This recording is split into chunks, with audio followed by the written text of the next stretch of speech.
Hi friends, welcome back to our channel படித்ததில் பிடித்தது. இன்றைக்கி நம்ம சேனலில் பார்க்க போகிற வீடியோ எதை பற்றின்னு பார்த்தீங்க அப்படின்னா, இன்றைக்கி நம்ம பார்க்க போகிற வீடியோ ப்ரெக்னென்சி ட்ரை பண்ணிகிட்ருக்கிறவங்களுக்கு ரொம்ப ரொம்ப ரொம்ப இம்பார்ட்டண்டான ஒரு வீடியோ தாங்க. அதாவது பார்த்திங்கன்னா, ப்ரெக்னென்சி ட்ரை பண்ணிகிட்ருக்கும்போது கர்ப்பம் தள்ளி போகிறதுக்கு ஒரு மெயின் ரீசனாக எல்லாருக்குமே இப்போ இருக்கக்கூடிய ஒரு பிரச்சனை என்னன்னு பார்த்திங்கன்னா, கருமுட்டை வளர்ச்சி இல்லாதது. ஈவன் அவங்க ஒரு ட்ரீட்மெண்ட்டே போகிறாங்க, ஒரு ஃபாலிகுலர் ஸ்டடியே பண்ணுறாங்க அப்படின்னா கூட அங்கேயும் போய் அவங்களுக்கு அந்த கருமுட்டை வளர்ச்சி ப்ராப்பராக இல்லாததுனால அவங்களுக்கு அந்த ஃபாலிகுலர் ஸ்டடியிலையும் ப்ரெக்னென்சி கன்ஃபார்ம் ஆகாமல் போகுது. ஸோ இதனால் நெக்ஸ்ட் டைம் திருப்பி அது பண்ணும்போது அவங்க அதுக்காக கருமுட்டை வளர்ச்சிக்காக இன்ஜெக்ஷன்லாம் போடுற மாதிரியான சுச்சுவேஷன் வருது.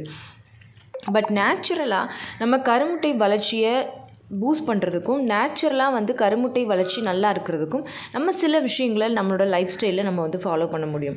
ஸோ அந்த மாதிரி நம்ம சொன்ன சில டிப்ஸை, ஈஸியான டிப்ஸை ஃபாலோ பண்ணி நம்ம சிஸ்டர் ஒருத்தவங்களுக்கு அவங்களோட ஃபாலிகுலர் ஸ்டடியில் இன்ஜெக்ஷன் போடணும் அப்படின்னு சொன்னவங்க கூட இன்ஜெக்ஷன் போடாமலே அவங்களுக்கு நல்ல கருமுட்டை வளர்ச்சி அடைஞ்சிருக்கு. ஸோ அதை தான் நம்மக்கிட்ட ரொம்ப ஹாப்பியாக ஷேர் பண்ணியிருந்தாங்க. அதுக்கு அவங்க ஃபாலோ பண்ண ஈஸியாக ஃபாலோ பண்ண ஒரு 4 டிப்ஸ் தான் இன்றைக்கி நான் உங்ககிட்ட ஷேர் பண்ணிக்க போகிறேன். இதை நீங்களும் கன்சிஸ்டண்ட்டாக ரெகுலராக ஃபாலோ பண்ணிங்க அப்படின்னா நிச்சயமாக நல்ல ரிசல்ட் கிடைக்கும்.